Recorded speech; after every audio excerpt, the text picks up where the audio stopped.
আসসালামু আলাইকুম, আশা করি সবাই ভালো আছেন। চলুন আজকে আপনাদের একটা জিনিস দেখাই। এই যে এখানে কিছু খেজুর গাছ হয়েছে। এটা ওই যে আমার এক আত্মীয় সৌদি গেছিল, সেখান থেকে আজোয়া খেজুর আর আরেকটা কি খেজুর নামটা মনে নাই, খেজুর নিয়ে আসছে। ওই খেজুর খাইয়া বিচিগুলান এখানে করে রাখছিলাম, মাটির ভিতরে টবের ভিতরে রেখে দিয়েছিলাম। ওই গাছগুলো জ্বালাইছে, কত সুন্দর মাশাআল্লাহ।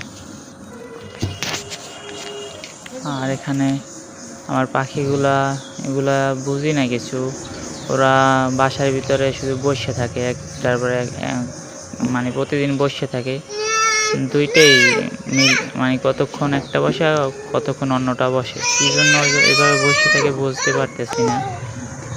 আর ডিমও পারতেছে না, এটা কি সমস্যা কেউ জানলে অবশ্যই কমেন্টে জানাইবেন আপনারা, এটা কিসের জন্য এভাবে বসে থাকে।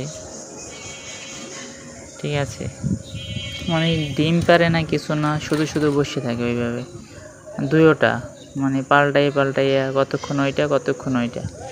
ডিম পালে যেভাবে বসে থাকে ইতে তা দেয় ডিমে ওইভাবে।